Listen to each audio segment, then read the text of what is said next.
Hello everyone, good morning. तो आज जो हम स्टार्ट करने वाले हैं, आज हम एक नया सब्जेक्ट पढ़ने वाले हैं, दैट इज एंटोमोलॉजी। तो एंटोमोलॉजी सब्जेक्ट में आज हम क्या क्या कवर करने वाले हैं। एक तो हम कवर करने वाले हैं बेसिक्स ऑफ एंटोमोलॉजी के बारे में हम जानेंगे। इंसेक्ट क्या होता है उस बारे में हम डिस्कशन करेंगे। आर्थ्रोपोडा और उसकी कैरेक्टरिस्टिक्स के बारे में जानेंगे। इंसेक्ट्स डोमिनेंट क्यों हैं इस बारे में बात करेंगे। और हम डिस्कस करेंगे कैटेगरीज ऑफ पेस्ट के बारे में कि कौन कौन से मेजर पेस्ट होते हैं, कौन से माइनर पेस्ट होते हैं।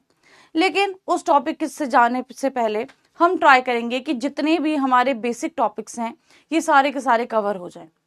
तो सबसे पहले तो क्योंकि हम एक नया सब्जेक्ट शुरू करने वाले हैं तो मैं आपको बताना चाहूंगी कि हम कैसे इस सब्जेक्ट को कवर करते हैं।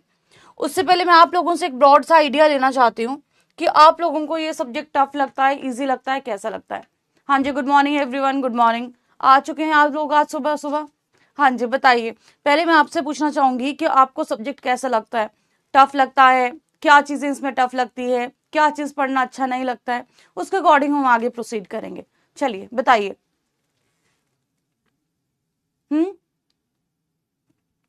बोलो बोलो, क्या चीज टफ लगती है एंटोमोलॉजी में, कि लगता है कि ये वाला टॉपिक जो है या ये वाला पार्ट मुझे समझ ही नहीं आता है या ये वाली चीज मुझे याद ही नहीं होती है, कुछ ऐसा है? हम्म है तो बताइए।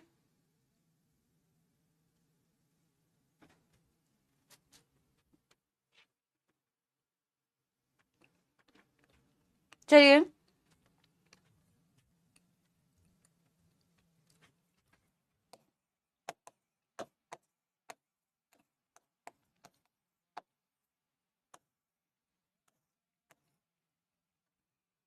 बोलो बोलो, कुछ ऐसा जो लगता है कि बहुत टफ है, या कुछ ऐसा जो समझ में ना आता हो, या पता ही नहीं है कि सब्जेक्ट में क्या है। कोई है ऐसा जिसको पता ही नहीं सब्जेक्ट में पढ़ते क्या है? ओके देन, इस सब्जेक्ट में हम बात करते हैं बेसिकली मेनली इंसेक्ट्स की।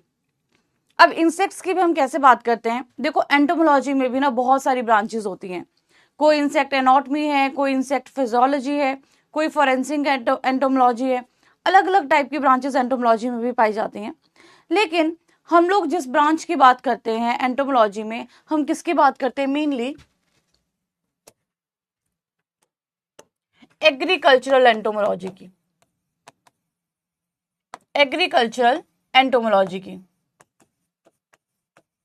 ठीक है। ऐसे एंटोमोलॉजी जो एग्रीकल्चर से रिलेटेड है, ऐसे एंटोमोलॉजी जो एग्रीकल्चर से रिलेटेड है। अब आप बोलोगे कि मैम एग्रीकल्चर से तो रिलेटेड है, लेकिन हम इसमें किस किस बारे में पढ़ते हैं? अब एग्रीकल्चर से अगर रिलेटेड है, एक हम फील्ड के बारे में तो इसमें पढ़ते ही हैं। फील्ड क्रॉप है, उससे एसोसिएटेड पेस्ट है, उसके बारे में तो जानते ही जानते हैं। लेकिन उसके अलावा जो भी आपके स्टोरेज पेस्ट हैं, उसके बारे में भी हम क्या करते हैं? एग्रीकल्चर एंटोमोलॉजी में डिस्कस करते हैं।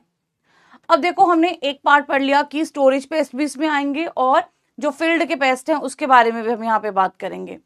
लेकिन एंटोमोलॉजी में ऐसा ही नहीं है कि आप इंसेक्ट्स के बारे में पढ़ रहे हो और सिर्फ पेस्ट के बारे में पढ़ रहे हो, या फिर मैं बोलूं कि सिर्फ और सिर्फ हार्मफुल इंसेक्ट्स के बारे में पढ़ रहे हो।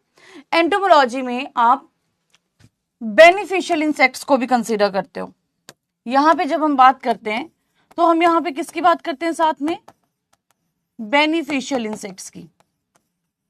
अब बेनिफिशियल इंसेक्ट्स में क्या क्या चीजें आ जाती हैं? जैसे कि फॉर एग्जाम्पल हनी बी है, लैक इंसेक्ट्स हैं,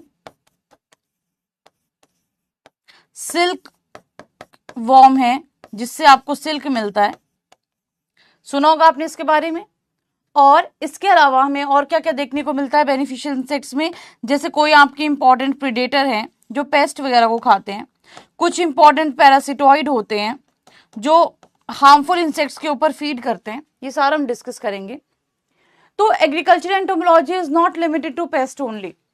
हाँ, पेस्ट की बात करते हैं, लेकिन पेस्ट में भी हम जो फील्ड के पेस्ट है उनकी भी बात करेंगे और जो स्टोरेज के पेस्ट है उनकी भी बात करेंगे। लेकिन एग्रीकल्चरल एंटोमोलॉजी की जब आप बात करते हो तो साथ में जो बेनिफिशियल इंसेक्ट्स हैं, जैसे कि सिल्क वॉर्म मैंने आपको बताया, लैक इंसेक्ट बताया, या फिर हमने बात की हनी बी की, या फिर कुछ ऐसे होते हैं जो दूसरे जो हार्मफुल पेस्ट होते हैं उनको खाते हैं, डायरेक्टली पकड़ के खाते हैं, प्रीडेटर होते हैं, या किसी स्टेज पे अटैक करते हैं जैसे कि पैरासिटॉइड होते हैं। आपने सुना होगा एग पैरासिटॉइड, आपने सुना होगा लार्वल पैरासिटॉइड, है ना। तो ये सारी चीजें आपकी एंटोमोलॉजी में आती हैं। नाउ अब अगर हम बात करते हैं कि एंटोमोलॉजी को अगर हमने कवर करना हो तो हम कैसे कैसे एग्जाम पॉइंट ऑफ व्यू से कवर करते हैं। अब बात करते हैं एंटोमोलॉजी को एग्जाम पॉइंट ऑफ व्यू से कैसे कवर करें। ठीक है, तो पहली चीज क्या है एंटोमोलॉजी में, एक तो हम जितने भी, पहले दो चीजें बताती हूँ। पहली चीज क्या है इंपॉर्टेंट एंटोमोलॉजी में, एक है बेसिक्स एंड दूसरा है आपका अप्लाइड पार्ट। दूसरा है आपका अप्लाइड पार्ट। अब बेसिक्स में क्या क्या चीजें आपको पता होनी चाहिए या क्या क्या चीजें हम कवर करते हैं। बेसिक्स में आता है कि इंसेक्ट का स्ट्रक्चर कैसा है, उसकी मॉर्फोलॉजी कैसी है, उसका फिजियोलॉजिकल फंक्शन कैसा है। जितनी भी चीजें इंसेक्ट के बेसिक से रिलेटेड हैं, क्या क्या इंसेक्ट में पाया जाता है, वो सारी चीजें आपकी बेसिक में कवर होती हैं। यानी कि जीरो से एंटोमोलॉजी क्या है, इंसेक्ट क्या है, बेनिफिशियल इंसेक्ट कौन से हैं। अब इंसेक्ट में भी दो चीजें आती है, एक इंसेक्ट के बारे में हम स्ट्रक्चर की बात करते हैं, इंटरनल स्ट्रक्चर की बात करेंगे, एक्सटर्नल स्ट्रक्चर की बात करेंगे, कैसे उसमें प्रोसेसेस हो रही हैं, यानी कि इंसेक्ट की हम फिजियोलॉजी के बारे में भी बात करते हैं। ठीक है, इसके अलावा हम यहाँ पे बात करते हैं, एक सेक्शन होता है हमारा बेनिफिशियल इंसेक्ट का, कि कौन कौन से इंसेक्ट्स ऐसे हैं जो हमारे लिए बेनिफिशियल हैं। इसके अलावा इंसेक्ट में जो भी मॉडिफिकेशंस हैं, अब इंसेक्ट में क्या होता है देखो, जैसे कुछ इंसेक्ट्स भागते हैं, कुछ इंसेक्ट्स चलते हैं, कुछ इंसेक्ट्स तैरते हैं। अब उन सब में क्या होता है, उनकी लेग्स मॉडिफाइड होती हैं इन सब फंक्शंस के लिए।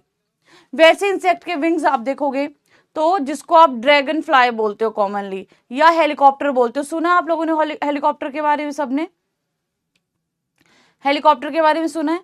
तो हेलीकॉप्टर जिसको हम क्या बोलते हैं, ड्रैगन फ्लाई बोल देते हैं, उसके विंग्स देखे हैं कभी, कैसे होते हैं उसके विंग्स, बिल्कुल ही ट्रांसपेरेंट विंग्स उसके देखने को मिलते हैं, राइट। वैसे आपने बीटल के बारे में देखा होगा, बीटल के विंग्स कैसे देखने को मिलते हैं, आप देखोगे बीटल के विंग्स बहुत ही हार्ड सा स्ट्रक्चर बनाते हैं, बॉडी को कवर कर रहे होते हैं, है ना, जो उसके अगले वाले विंग्स होते हैं बेसिकली। तो बीटल्स के केस में भी क्या होता है कि हार्ड विंग्स हमें देखने को मिलते हैं, जिसको हम एलाइट्रा बोलते हैं। तो एलाइट्रा किस में प्रेजेंट होता है, बीटल में प्रेजेंट होता है। तो वो किसकी मॉडिफिकेशन होगी, विंग की मॉडिफिकेशन हो गई। अब क्या होता है, अलग अलग मॉडिफिकेशंस हमें देखने को मिलती है, जैसे लेग्स के अलग अलग मॉडिफिकेशंस होती हैं, यानी कि कौन सा भाग इंसेक्ट में किस चीज के लिए मॉडिफाइड है। फॉर एग्जाम्पल आपने सुना होगा हनी बीज के बारे में, सबने सुना है। अब हनी बी में क्या होता है, पॉलन हनी बी फील्ड से लेके आती है। अब जब वो पॉलन हनी बी फील्ड से लेके आएगी तो इकट्ठा कहाँ करेगी, अब उसके पास हाथ तो है नहीं है कि हाथ में उठा के ले आई, उसके पास क्या है, टांगे हैं बेसिकली। तो टांगों में क्या होता है, जो सबसे पीछे वाली उसकी टांगे होती है ना, वहां पे एक बाल प्रेजेंट होते हैं, और बाल और टांगे मिलके एक छोटी सी बास्केट सी बना देते हैं, यानी कि वहां पे जो आपके पॉलन ग्रेन्स होते हैं वो अटैच हो जाते हैं। तो लेग्स की मॉडिफिकेशन उसमें हम हनी बी की बोल देंगे। तो क्या क्या इन मॉडिफिकेशंस को नाम दिया गया है, किस किस काम ये आती हैं, ये सारी चीजें हम किस पार्ट में पढ़ते हैं, मॉडिफिकेशन वाले पार्ट में। यानी कि एक सेक्शन ऐसा होता है जहां पे हम क्या डिस्कस करते हैं, मॉडिफिकेशन ऑफ इंसेक्ट के बारे में, चाहे वो लेग्स की मॉडिफिकेशन है, चाहे हेड की मॉडिफिकेशन है, चाहे विंग्स की मॉडिफिकेशन है, चाहे एब्डोमेन कोई भी पार्ट है, उसके बारे में हम जानते हैं। तो इसके अलावा अगर हम एक्स्ट्रा टॉपिक्स की बात करें, एक्स्ट्रा इन द सेंस जो आपके एडिशनल इंपॉर्टेंट बेसिक्स है, जैसे कि कैटेगरीज ऑफ पेस्ट, कि कौन कौन से पेस्ट की कैटेगरीज हैं, किस किस बेसिस पे होती हैं, क्या क्या एग्जाम्पल्स हैं। एक टॉपिक हमारे पास कैटेगरीज ऑफ पेस्ट भी आ जाता है, जैसे कई बार हम बोलते हैं ना, this is a major pest of this, this is a key pest of this. तो मेजर पेस्ट का मतलब क्या है, की पेस्ट का मतलब क्या है, ये सारा हम सीखते हैं कैटेगरी ऑफ पेस्ट में। अब जब हम इसके अलावा हमारे पास कुछ एडिशनल टॉपिक्स भी हैं जो इस टॉपिक में हम कवर करते हैं। जब ये सारी चीजें कवर हो जाएंगी, सारे बेसिक्स कवर हो जाएंगे, उसके बाद हम आते हैं किस पे, अप्लाइड पार्ट पे। अब ये अप्लाइड पार्ट कौन सा होता है, अब आपने पैथो को पढ़ा है तो आपको पता ही होगा कि हम अप्लाइड पार्ट में किसकी बात करते हैं। एक तो हम फील्ड क्रॉप्स की बात करते हैं, ठीक है, जो जो आपकी डिजीज, जो जो आपके पेस्ट फील्ड क्रॉप में आएंगे, एक तो उसके बारे में बात करेंगे, और दूसरा जो भी आपके स्टोरेज के पेस्ट हैं उसके बारे में हम यहाँ पे बात करते हैं, ठीक है। अब आपने देखा होगा कई बुक्स में एक टॉपिक दिया होता है non insect pest. Non insect pest का मतलब क्या होता है कि पेस्ट तो है लेकिन वो इंसेक्ट नहीं है। अब पेस्ट क्या होता है, ये सारी चीजें भी हम बेसिक्स में ही कवर करेंगे, जैसा कि मैंने आपको बोला कि ये मैं आपको ब्रॉडली टॉपिक्स बता रही हूँ, इसके अंदर बहुत सारे ऐसे टॉपिक्स होंगे जो हमें कंप्लीट करने होंगे। तो अगर आपको कोई बोले कि पेस्ट क्या होता है, तो पेस्ट का सीधा सा मतलब क्या है अभी हम डिस्कस करेंगे थोड़ी देर में, कि जो ह्यूमन के साथ में इंटरफेयर करता है या ह्यूमन की एक्टिविटीज को क्या करता है, हैम्पर करता है। तो यानी कि जो अप्लाइड पार्ट है वहां पे हम फील्ड क्रॉप की भी बात कर रहे हैं और वहां पे हम स्टोरेज पेस्ट की भी बात कर रहे हैं। दैट मीन्स जब हम ये टॉपिक्स को कवर करेंगे, सबसे पहले तो हम बेसिक्स कवर करेंगे ताकि आपको बेसिक टॉपिक की अंडरस्टैंडिंग हो कि इंसेक्ट होता क्या है, कैसा होता है, क्या क्या चीजें एंटोमोलॉजी में होती है। उसके बाद में हम जाएंगे अपने दूसरे टॉपिक पे, दैट इज अप्लाइड पार्ट पे, जहां पे हम अलग अलग पेस्ट की बात करेंगे।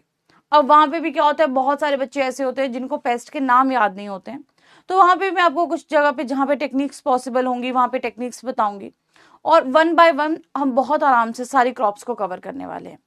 तो ये आपका एक बेसिक सा मैंने आपको स्ट्रक्चर बता दिया कि ऐसे हम पूरा एंटोमोलॉजी को कवर करते हैं, इस तरह से हम पूरा एंटोमोलॉजी पढ़ने वाले हैं, ठीक है। यहां तक सबको क्लियर? पहले तो मुझे ये बताओ, किसी को कोई डाउट है यहां तक, या समझ में आ गया कि सब्जेक्ट में हम क्या कवर करने वाले हैं, क्या क्या चीजें इसमें आएंगी, कैसे सब्जेक्ट को कवर करेंगे, सबको समझ में आ गया? हाँ जी, जो बोल रहे हैं आईपीएम, हाँ आईपीएम भी हम पढ़ेंगे जब हम मैनेजमेंट पढ़ेंगे ना, जो आपका कैटेगरीज ऑफ पेस्ट के बाद में, या कैटेगरीज ऑफ पेस्ट नहीं, बेसिक्स के बाद में हम कवर करेंगे।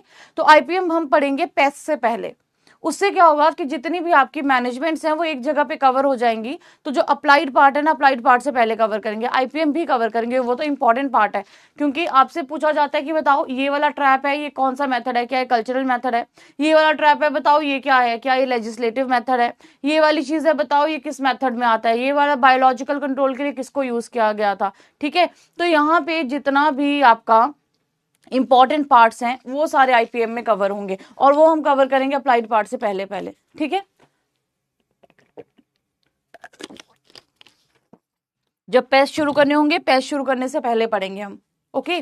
चलिए अब करें स्टार्ट अपना टॉपिक, ठीक है। सबको समझ में आ गया क्या क्या कवर करने वाले हैं, जिसको नहीं भी पता था कि हम सब्जेक्ट में क्या पढ़ेंगे, ओके देन। सबसे पहले तो हम बात करेंगे एंटोमोलॉजी की, कि एंटोमोलॉजी होता क्या है। वैसे तो आप सबको बेसिक सा तो पता होगा कि हम इंसेक्ट्स के बारे में बात करते हैं।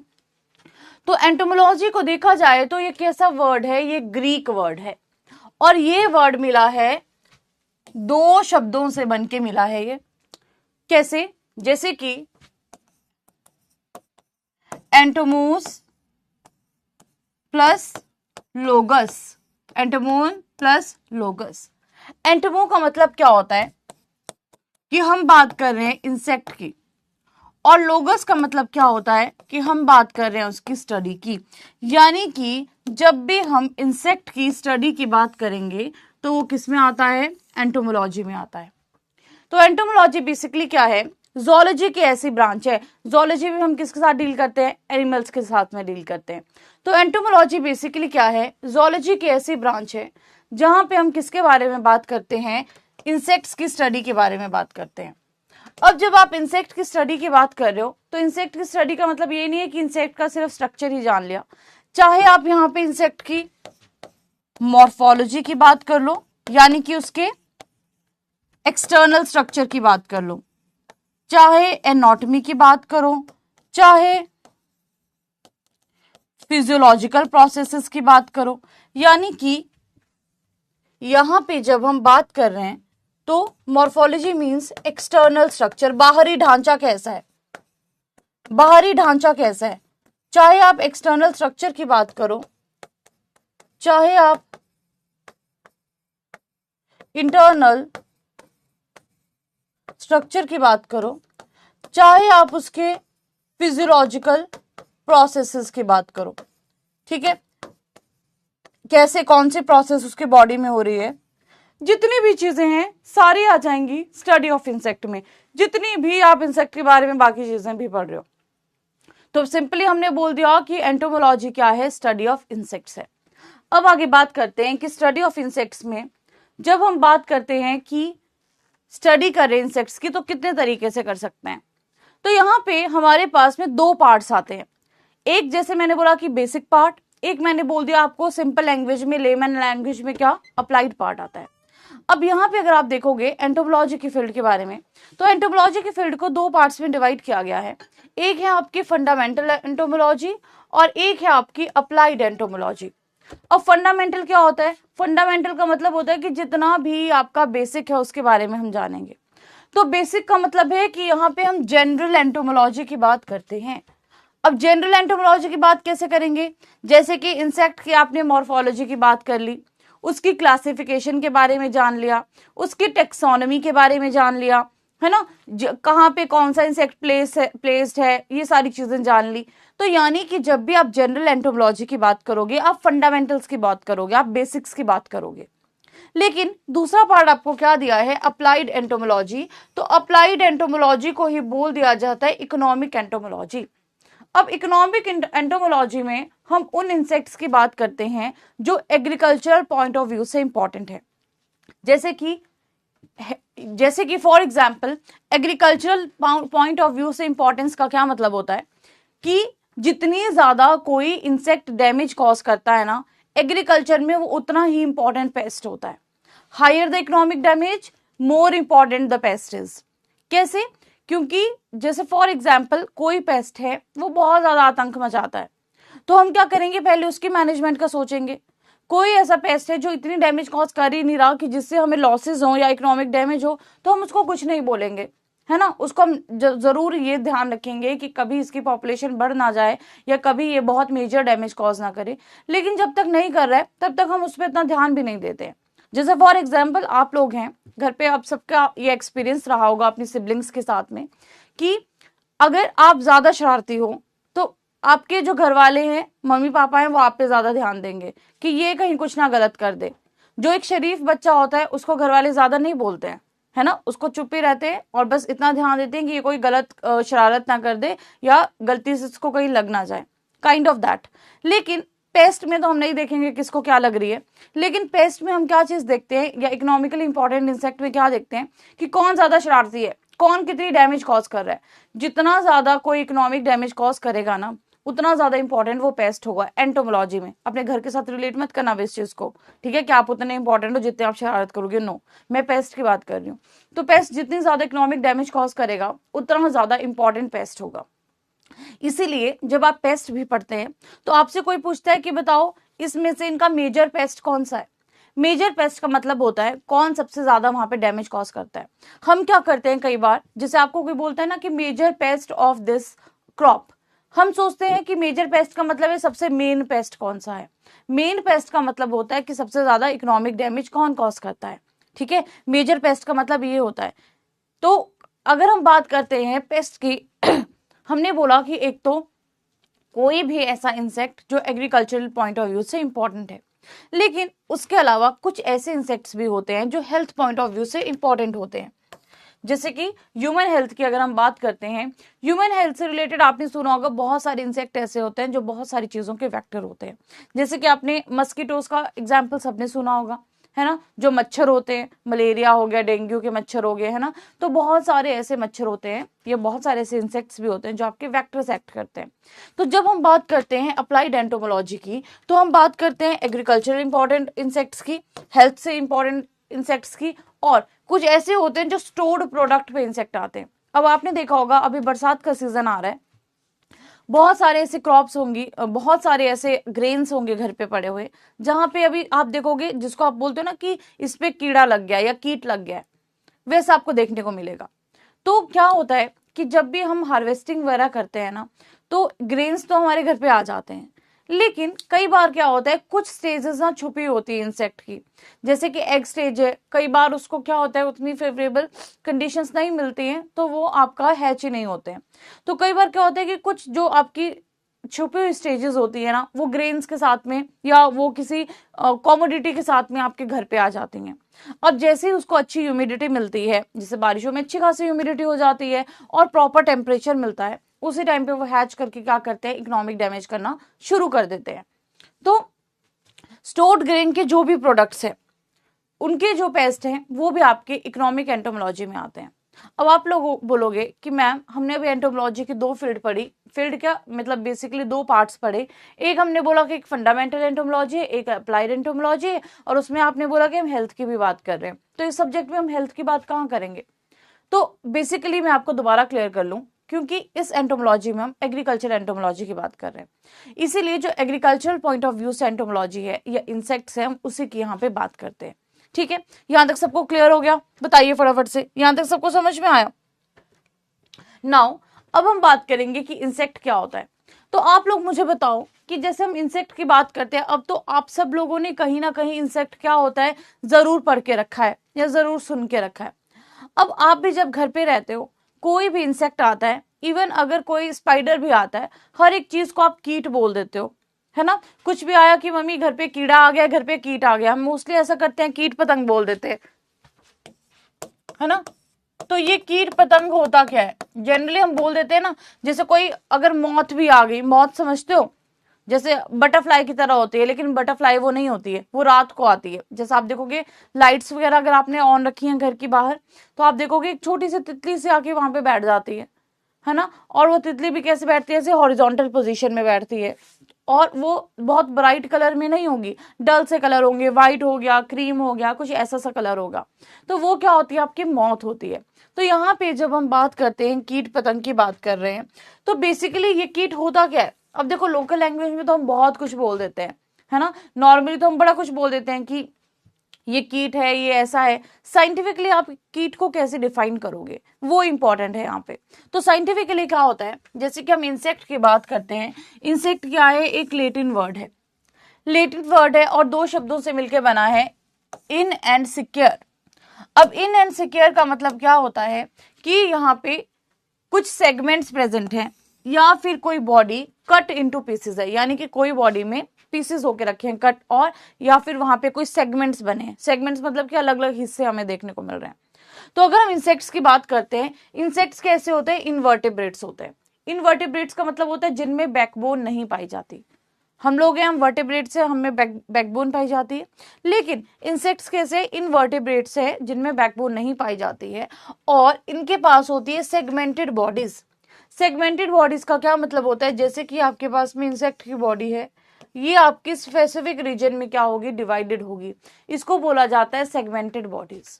ठीक है, तो इंसेक्ट की जो बॉडी है वो आपकी स्पेसिफिक सेगमेंट्स में डिवाइडेड होती है। तो इंसेक्ट का क्या मतलब हुआ कि कट इनटू पीसेस और एनग्रेव्ड और सेगमेंटेड।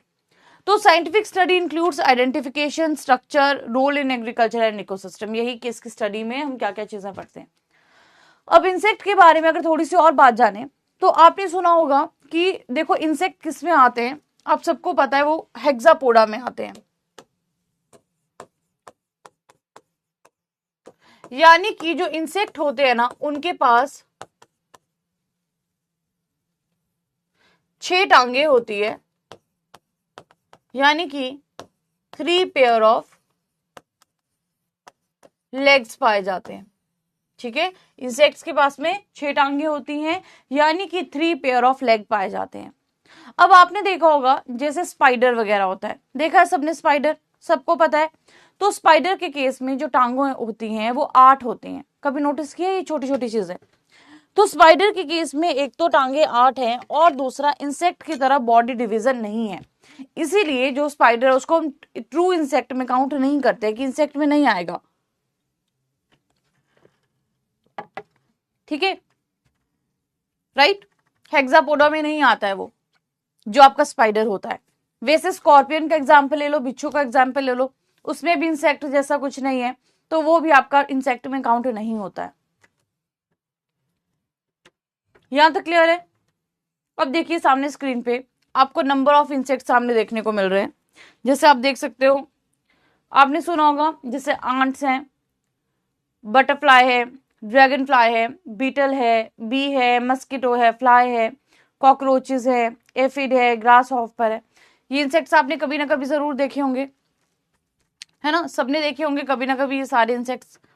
अब जब हम इन इंसेक्ट्स की बात करते हैं, नंबर ऑफ इंसेक्ट हमारे पास में है, बहुत सारे नंबर ऑफ इंसेक्ट है। अब इतना ज्यादा नंबर ऑफ इंसेक्ट क्यों पाया जाता है ग्लोबली, क्या रीजन है, इसके बारे में भी हम थोड़ी देर में थोड़ी सी बात करेंगे। तो इसके बारे में बात करते हैं। अब आर्थ्रोपोडा क्या होता है, इंसेक्ट किसके अंदर आते हैं, आप सबने सुना है इंसेक्ट आते हैं आर्थ्रोपोडा के अंदर।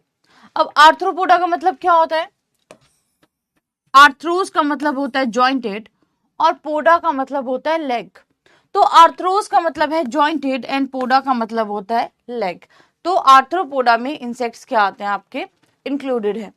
तो आर्थ्रोपोडा हमारी क्या है, सबसे बड़ी फाइलम है। आर्थ्रोपोडा क्या है, आपकी सबसे बड़ी फाइलम है, किसमें, किंगडम एनिमेलिया में। ये तो पता है ना आपको फाइलम किंगडम का, आप पढ़ते हो ना, kingdom, class, phylum, class, order, genus, species, family उससे पहले, है ना, कीप पॉट क्लीन और family get sick. Kingdom, phylum, class, order, family, genus, species, है ना, ऐसे पढ़ते हो ना आप क्लासिफिकेशन। तो उसी क्लासिफिकेशन में अगर हम किंगडम एनिमेलिया की बात करते हैं, तो एनिमेलिया में जो सबसे बड़ा आपका फाइलम है वो क्या है, आर्थ्रोपोडा है। अब क्योंकि आर्थ्रोपोडा सबसे बड़ा फाइलम है, इसमें और भी क्लासेस आती होंगी, ठीक है। तो अब हम बात करेंगे आर्थ्रोपोडा के बारे में थोड़ी सी। अब क्योंकि यहाँ पे बहुत बड़ा आपका किंगडम है एनिमेलिया, और उसमें भी बहुत बड़ा क्लास है आपके पास आर्थ्रोपोडा, बहुत बड़ा आपके पास फाइलम है आर्थ्रोपोडा। आर्थ्रोपोडा में भी अब क्या होता है, नंबर ऑफ क्लासेस हमारे पास है, जैसे आप देखोगे arachnida, crustacea, arachnida, crustacea, chilopoda, diplopoda, hexapoda या फिर इंसेक्ट्स। तो आप देखोगे कि जहां पे लिखा है हेक्सापोडा, वहां पे मैंने लिखा है साथ में इंसेक्ट्स। तो यहाँ पे ये सिग्निफाई कर रहा है कि जो भी इंसेक्ट्स हैं आपके ट्रू इंसेक्ट्स हैं, वो सारे के सारे किस में आते हैं, हेक्सापोडा में आते हैं। कौन सी क्लास को बिलोंग करते हैं, हेक्सापोडा को बिलोंग करते हैं। अब थोड़े थोड़े कैरेक्टर्स देख लेते हैं। पहला है अरेक्निडा। अरेक्निडा में क्या है, अरेकीन, जैसे कि आपके स्पाइडर्स है, स्कॉर्पियन हो गया, स्पाइडर हो गया, टिक हो गया, माइट्स हो गए, ये सारे आपके अरेक्निडा में आते हैं। अब माइट्स को भी आप ध्यान से देखोगे तो माइट्स में भी क्या होता है, उसका भी बॉडी स्ट्रक्चर इंसेक्ट से थोड़ा सा डिफरेंट होता है ना, और उसके जो नंबर ऑफ लेग्स है वो भी 8 होते हैं। तो उसको हमने किस में डाल दिया, अरेक्निडा में डाल दिया। दूसरा है हमारे पास क्रस्टेशिया। क्रस्टा का मतलब क्या होता है, क्रस्टा का मतलब होता है किसी तरह की कोई कवरिंग है या किसी तरह का कोई शेल है। जैसे हमारे पास में प्रॉन्स हैं, क्रैब्स हैं, ये सारे किस में आ जाते हैं, क्रस्टेशिया में आ जाते हैं। अगला हमारे पास क्या दिया है, काइलोपोडा। काइलोपोडा का मतलब होता है lip like appendages. Lip like appendages का क्या मतलब होता है, जो काइलोपोडा होता है ना, इनके जो आगे वाली टांगे होती हैं वो एकदम से इस तरह से फ्यूज्ड होती हैं, जैसे लिप लाइक स्ट्रक्चर बनाती हैं, इसीलिए काइलोपोडा इसका नाम रखा है। अगला आप देखोगे डिप्लोपोडा। डिप्लोपोडा का मतलब होता है 2 लेग्स, ये हम डिस्कस करेंगे। तो डिप्लोपोडा में क्या होता है ना, अब इंसेक्ट में हर एक सेगमेंट से एक पेयर ऑफ लेग निकलता है, लेकिन डिप्लोपोडा में क्या होता है, हर एक सेगमेंट से 2 पेयर ऑफ लेग निकलते हैं, इसीलिए इसको बोला जाता है डिप्लोपोडा। डिप्लो मतलब कि 2, पोडा मीन्स हम किसकी बात कर रहे हैं, लेग्स की बात कर रहे हैं। एग्जाम्पल क्या आ गया, मिलीपीड्स, ठीक है। और काइलोपोडा में एग्जाम्पल क्या है, सेंटीपीड्स। देन हेक्सापोडा या इंसेक्ट्स। हेक्सापोडा मतलब कि 6 टांगे हैं, पोडा मीन्स की लेग्स है, ठीक है। अब देखो काइलोपोडा और डिप्लोपोडा की अगर हम बात करते हैं, तो मिलीपीड्स आप सबने देखे होंगे। आपने देखा है बचपन में एक इंसेक्ट होता था, आप सब लोग आई गेस उससे खेलते भी होंगे, जिसमें बहुत सारी टांगे पाई जाती थी, और उसको जैसे आप टच करते थे वो एकदम से अपना कर्ल कर जाता था, कॉम्पैक्ट से ऐसे बॉल से बना देता था, ऐसे जैसे, याद है, किया है कभी ऐसा, किसी इंसेक्ट को तंग किया बचपन में, जिसको आप ऐसे टच करते थे और एकदम से कॉम्पैक्ट गोल से अपनी बॉल बना देता था, और बहुत सारे उसमें टांगे होती थी, किया ऐसा। तो वो आपके बेसिकली कौन होते हैं, मिलीपीड्स होते हैं, शरीफ सा इंसेक्ट होता है।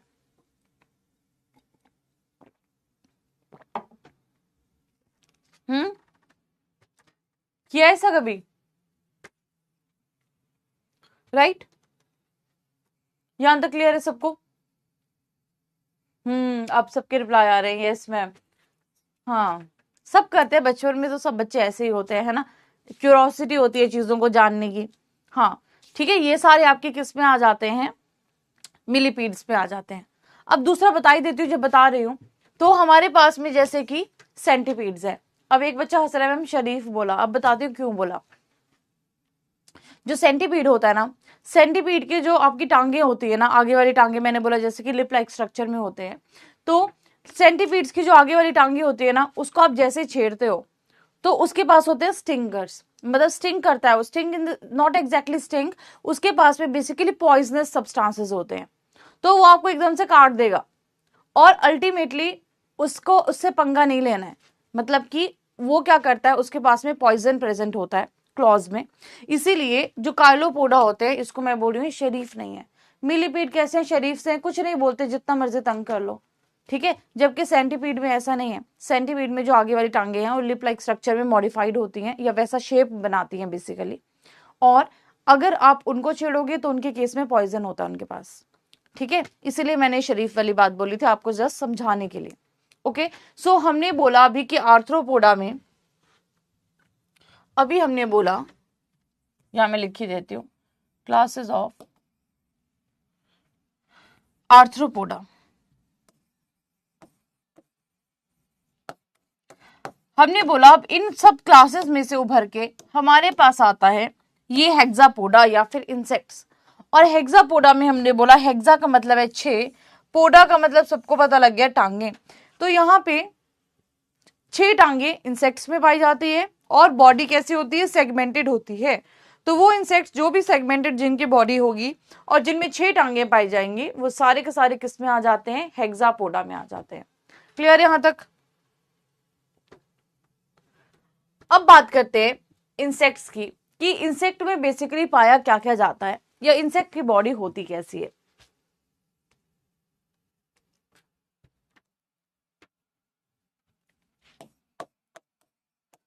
तो अगर मैं इंसेक्ट की बात करूं, सबसे मेन कैरेक्टर्स इंसेक्ट के क्या क्या है, थोड़ा बहुत इसके बारे में डिस्कस कर लेते हैं, इसके बारे में जान लेते हैं। पहली चीज क्या है कि ये जो इंसेक्ट होते हैं, इसकी बॉडी मेनली 3 सेगमेंट में, या फिर मैं बोलूं पार्ट्स में डिवाइडेड है। अब ये 3 सेगमेंट या 3 पार्ट्स कौन कौन से होते हैं, हेड जिसको आप बोल देते हो सिर, देन थोरेक्स जिसको आप बोलते हो वक्ष, और एब्डोमेन जिसको आप क्या बोल देते हो, पेट वाला हिस्सा या फिर उधर वाला हिस्सा। ओम प्रकाश आप पूछ रहे हो लेग्स इन नहीं लिखा था वो, ओहो वो टाइपिंग मिस्टेक थी, लेग्स और उसके बाद है इन, इंसेक्ट, इन मतलब इंटरनल, सेक्ट मतलब सेगमेंट से आप कट्स वहां पे हमें देखने को मिल रहा है। इनसिक्योर नहीं पड़ा अब इंसेक्ट का मतलब, यानी कि इंसेक्ट की बॉडी जो है सेगमेंट्स में डिवाइडेड है, ठीक है। सो यहाँ पे ये अलग है, लेग्स के बाद यहाँ स्पेस होना था, स्पेस नहीं आया, ठीक है, मुझे लगा आप समझ जाओगे। चलिए, सो यहाँ पे हमने बोला कि जो इंसेक्ट है, इंसेक्ट की बॉडी 3 रीजन्स में डिवाइडेड है। एक हमारे पास होता है हेड, दूसरा हमारे पास होता है थॉरिक्स, और तीसरा हमारे पास कौन सा हिस्सा है, एब्डोमेन का हिस्सा है। अब इसके अलावा अगर मैं आपको मेन चीजें बताऊं तो विंग्स की लेग्स की बात करते हैं, तो इंसेक्ट में कितने पेयर ऑफ लेग्स होते हैं, 3 पेयर ऑफ लेग्स होते हैं जनरली। विंग्स की बात करें तो विंग्स भी कितने हैं, 2 पेयर ऑफ विंग्स हैं जनरली, क्योंकि इसके पास में 3 पेयर ऑफ लेग्स हैं, इसीलिए ये किस में आता है,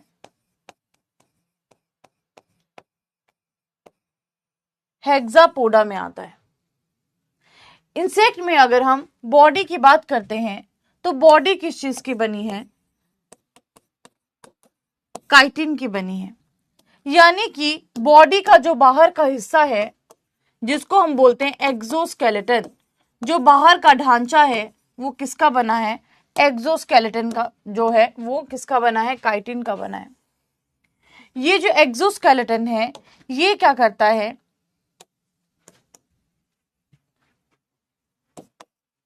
इंसेक्ट को प्रोटेक्ट करता है,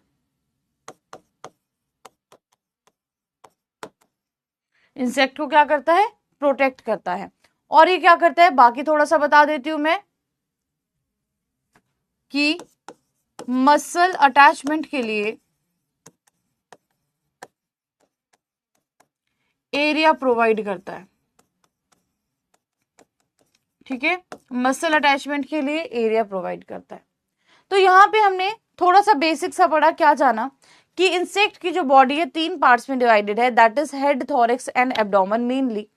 और हेड की भी अगर हम बात करते हैं तो आगे हेड में क्या क्या पाया जाता है अभी हम डिस्कस करेंगे। थॉरैक्स का हमने बोला कि थॉरैक्स में हमारे पास क्या है, जो आपके लेग्स हैं या फिर जो विंग्स हैं वो थॉरैक्स से ही निकलते हैं, जो हम डिस्कस करेंगे अभी। और लास्ट हमने क्या बोला कि इसके पास क्या है, एब्डोमेन है। तो जितनी भी इंसेक्ट में प्रोसेसेस हो रही हैं, चाहे वो डाइजेशन हो रहा है, चाहे वो रेस्पिरेशन हो रहा है, या फिर ओवी पोजीशन वाली प्रोसेसेस है, जो भी आपके रिप्रोडक्टिव सिस्टम है, वो सारी चीजें कहाँ पे प्रेजेंट है, आपके एब्डोमेन का है, जो इंसेक्ट का एब्डोमेन है वहीं पे प्रेजेंट है। अब आप देखो सामने आपको फोटो दिखाई दे रहा है। अब इस फोटो में आप देखेंगे कि हेड दिखाया गया है, थॉरैक्स दिखाया गया है ये वाला हिस्सा, एंड देन एब्डोमेन दिखाया गया है। अब जब आपने यहाँ पे हेड को देखा, थॉरैक्स को देखा और एब्डोमेन को देखा, तो आप देखेंगे कि यहाँ पे हेड वाले यहाँ पे आपको एंटेनी दिखाई दे रहे हैं, साथ में आपको कंपाउंड आई दिखाई दे रही है, और अगर आप देखेंगे तो यहाँ पे इसके जो माउथ पार्ट्स होंगे वो प्रेजेंट होंगे। आगे आप थॉरैक्स में देख रहे हो, थॉरैक्स में क्या हो रहा है, आपको एक तो टांगे दिखाई दे रही है, एक आपको यहाँ पे विंग्स दिखाई दे रहे हैं, और ये वाला हिस्सा जो है ये उदर वाला हिस्सा या फिर जिसको हम एब्डोमेन बोल देते हैं, ये एब्डोमेन वाला हिस्सा आपको देखने को मिल रहा है। तो अभी क्या बोलता है कि जब भी हम बात करेंगे इंसेक्ट की बॉडी की, इंसेक्ट क्या है, आर्थ्रोपोड है, जिसमें जो बॉडी है वो आपकी सेगमेंट्स में डिवाइडेड है। जैसे कि अगर हम बात करते हैं mainly 3 parts of the body की, तो 3 पार्ट्स क्या हैं, हेड, थॉरैक्स एंड एब्डोमेन। अब अगर हम हेड की बात करते हैं तो हेड के केस में क्या है, माउथ पार्ट्स देखने को मिलते हैं, है ना, माउथ पार्ट्स भी अलग अलग टाइप के होते हैं अलग अलग इंसेक्ट्स में। दूसरा, आईज देखने को मिलती हैं। तीसरा, एंटेनी का पेयर देखने को मिलता है। अगला, थॉरैक्स में 3 पेयर ऑफ लेग्स देखने को मिलते हैं। 3 पेयर ऑफ लेग्स की अगर हम बात करते हैं, 6 टांगे हैं, इसीलिए हमने क्या बोल दिया, हेक्सापोडा। और कई इंसेक्ट्स में क्या होता है, एक ही जो पंख होता है वो प्रेजेंट होता है, पेयर जो होता है पंख का, है ना, तो 1 या 2 यहाँ पे इसलिए लिखा है। जनरली हम बोलें इन जनरल तो 2 पेयर ऑफ हमें विंग्स देखने को मिलते हैं। एब्डोमेन की बात करें तो एब्डोमेन में भी क्या है, जो भी डाइजेस्टिव सिस्टम है या एक्सक्रीशन का सिस्टम है या फिर रिप्रोडक्टिव सिस्टम है, जितने भी ऑर्गन्स हैं डाइजेशन के, एक्सक्रीशन के और रिप्रोडक्शन के, वो सारे एब्डोमेन में ही सिचुएटेड है। तो अभी हमने जब ये फोटो देखा, ये सारी थ्योरी हमने अभी देखी, यही पढ़ा ना अभी हमने कि कहां पे क्या चीज प्रेजेंट है। अब आगे बात करते हैं। अब थोड़ा सा डिटेल में मैंने यहाँ पे डायग्राम डाल दिया है। डिटेल में क्यों डाला है, बेसिक चीजें ही कवर करूंगी, ध्यान से सुनना। जैसे हम सबसे पहले यहाँ पे माउथ की बात कर रहे हैं या माउथ पार्ट्स की बात कर रहे हैं, ये वाला हिस्सा कौन सा है, हेड का हिस्सा है ना। सर की बात करें, सर में आप देखोगे कि जैसे यहाँ पे आईज प्रेजेंट है, एंटीनी प्रेजेंट है, और यहाँ पे आप देखोगे ये सारे क्या है, बेसिकली माउथ पार्ट्स। इसके बारे में हम पढ़ेंगे कुछ दिनों में कि लेब्रम क्या होता है, लेबियम क्या होता है, मैक्सिले क्या होता है ना, मैंडिबल्स क्या होते हैं, क्या इनका काम होता है, कैसे फूड को होल्ड कौन करता है, चबाता कौन है, क्रशिंग कौन करता है, ये सारी बातें हम कुछ दिन में पढ़ेंगे। तो यहाँ पे हमने बोला कि माउथ पार्ट्स में ये सारी चीजें प्रेजेंट हैं। अब आप देखोगे यहाँ पे 4 लेग है, यहाँ पे लिखा है मिड लेग और यहाँ पे लिखा है हाइंड लेग। तो आप एक चीज नोटिस करोगे कि जब हम थॉरैक्स की बात कर रहे हैं तो थॉरैक्स भी क्या है, 3 हिस्सों में डिवाइडेड है। ये देख रहे हो, यहाँ पे लिखा है 1, यहाँ लिखा है 2, यहाँ लिखा है 3, है ना। So sorry. तो यहाँ पे हमने बोला कि जो थॉरैक्स भी है वो 3 हिस्सों में डिवाइडेड है, और 3 हिस्सों की अगर हम बात करें, सबसे अगला हिस्सा जो है ये, इसको बोला जाता है प्रोथॉरैक्स। दूसरे को बोला जाता है, बीच वाले को मीजोथोरेक्स, लास्ट वाले को बोला जाता है मेटाथोरेक्स। ठीक है, प्रोथोरेक्स, मीजोथोरेक्स एंड मेटाथोरेक्स। तो क्या होता है, जब भी आप प्रो बोलोगे, प्रो मीन्स आगे। ठीक है, हम बोलते हैं ना कि ये बड़ा प्रो है, मतलब कि बहुत आगे है किसी चीज में। ठीक है, तो यहाँ पे भी जब आप प्रो बोलोगे, प्रो मीन्स हम किसकी बात कर रहे हैं, आगे वाले की बात कर रहे हैं। ठीक है, अगर आप मीजो बोलोगे, मीजो मीन्स हम बीच वाले की बात कर रहे हैं। और जब भी आप मेटा बोलोगे, मेटा का मतलब है हम किसकी बात कर रहे हैं, लास्ट वाले सेगमेंट की बात कर रहे हैं। ओके, और जब भी आपको कोई बोलेगा फोर, फोर मीन्स आप आगे की बात कर रहे हो। और जब भी कोई मैं वर्ड यूज करूंगी हाइंड, हाइंड का मतलब होता है कि आप किसकी बात कर रहे हो, पीछे की बात कर रहे हो। ठीक है, तो अगर आपको कोई बोलेगा प्रो, प्रो मीन्स आगे, मीजो बोलेगा मीन्स बीच की बात कर रहे हैं, मेटा बोलेगा मतलब कि लास्ट की बात कर रहे हैं। अगर कोई बोलेगा फोर, फोर मीन्स आगे, और कोई बोलेगा हाइंड, हाइंड मीन्स पीछे। तो यहाँ पे आप देखोगे कि ये प्रोथोरेक्स है, मीजोथोरेक्स है, मेटाथोरेक्स है। एक पेयर ऑफ लेग प्रो से निकली, एक पेयर ऑफ लेग मीजो से निकली, एक पेयर ऑफ लेग कहां से निकली, मेटा से निकली। तो जो सबसे पहले लेग निकली आगे वाली सबसे, उसको क्या बोल दिया, फोर लेग। जो बीच वाली है उसको मिड लेग बोल दिया या मिडल लेग बोल दिया, और लास्ट वाली को हमने क्या बोल दिया, हाइंड लेग बोल दिया। ठीक है, ये होगी लेग्स का सॉर्ट। लेग्स का क्या पता चला हमें कि हर एक सेगमेंट ऑफ थोरिक्स से हर एक पेयर ऑफ लेग निकल रहा है। जैसे कि सबसे आगे वाले से, प्रोथोरिक्स से एक पेयर ऑफ लेग निकल रहा है, मीजोथोरिक्स वाले से एक पेयर ऑफ लेग निकल रहा है, मेटाथोरिक्स वाले से एक पेयर ऑफ लेग निकल रहा है। यानी कि हर एक जो सेगमेंट है उससे हर एक पेयर ऑफ लेग निकल रहा है। इसीलिए टोटल कितनी टांगे हो गई, तीन इस तरफ है, तीन उस तरफ होंगी। कितनी टांगे हो गई, 6 टांगे हो गई। अब आते हैं विंग्स के ऊपर। विंग्स में आप देखोगे पहले वाले से कोई भी पेयर ऑफ विंग नहीं निकलता, लेकिन दूसरे वाले से, मीजो वाले से एक पेयर ऑफ विंग निकल रहा है, और मेटा वाले से भी एक पेयर ऑफ विंग निकल रहा है। तो जो सबसे आगे वाला विंग होता है उसको बोल देते हैं हम फोर विंग, और जो पीछे वाला विंग है उसको हम बोल देते हैं हाइंड विंग। तो जो फोर एंड हाइंड मैंने लिखा है, कई बार क्या होता है, इसी चीज को एक्सप्लेन करने के लिए लिखा होता है एंटीरियर विंग्स। एंटीरियर का मतलब भी क्या होता है, आगे वाले। ठीक है, और कई बार लिखा होता है पोस्टीरियर। पोस्टीरियर का मतलब क्या होता है कि हम किसकी बात कर रहे हैं, पीछे वालों की बात कर रहे हैं। P for posterior, P for पीछे, A for anterior, A for आगे। क्लियर हो गया, यहां से क्लियर हो गया। A for anterior, A for आगे, पी फॉर पोस्टीरियर, पी मतलब पीछे। तो यहाँ पे जो आगे वाले विंग्स है इनको हमने बोल दिया फोर विंग, जो पीछे वाले विंग्स है इनको बोल दिया हमने हाइंड विंग। और जो विंग्स होते हैं वो कौन से सेगमेंट से निकलते हैं, थोरिक्स के दूसरे सेगमेंट से और थोरिक्स के तीसरे सेगमेंट से, यानी कि मीजोथोरिक्स से निकलते हैं एंड मेटाथोरिक्स से निकलते हैं।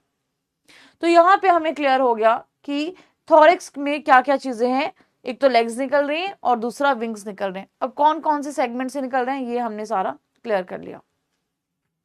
अब आते हैं एब्डोमेन पे। तो एब्डोमेन की जब भी हम बात करते हैं, देखो आपको पता है कि जब हम हेड की बात करते हैं ना, तो हेड जो बना है ये बेसिकली 6 सेगमेंट के फ्यूजन से बना है। अब अगर आप विंग्स की बात करते हो तो यहां पे हमने कितने पढ़े, 3 सेगमेंट्स की बात की। रेस्ट ऑफ द चीजों की अगर हम बात करोगे तो वो एब्डोमेन में आ जाएंगी। अब एब्डोमेन में क्या होता है, ध्यान से सुनना। एब्डोमेन में ये जो आप हिस्सा देख रहे हो, यहीं पे एक जगह लिखा है ओविपोजिटर, एक जगह लिखा है स्पाइरेकल। तो जहां पे स्पाइरेकल लिखा है ये अभी हम पढ़ेंगे। जो भी रेस्पिरेशन रिलेटेड चीजें हैं या सांस लेने की जो भी आपके प्रोसेसेस हैं, सांस लेना होता है गैसेस का एक्सचेंज। तो गैसेस का जब एक्सचेंज होगा, कोई तो रास्ता चाहिए जिससे कि गैसेस अंदर बाहर आ सकें। तो जो रास्ता है गैसेस के अंदर जाने का या बाहर आने का, उसको बोला जाता है स्पाइरेकल। तो स्पाइरेकल क्या होता है, ये बेसिकली जो गैसेस का फ्लो है अंदर जाने का बाहर आने का, उसको कौन मैनेज करता है, स्पाइरेकल मैनेज करता है।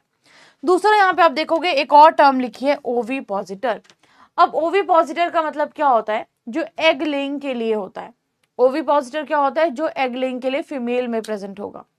अगर आप मेल की बात करते हो तो मेल के केस में एडिएगस प्रेजेंट होता है जो कॉपुलेशन में हेल्प करता है। फीमेल में ओवी पॉजिटर होता है, ठीक है। मेल में एडिएगस होता है, वो हम डिस्कस करेंगे कुछ दिनों में, और फीमेल के केस में क्या होता है, ओवी पॉजिटर होता है।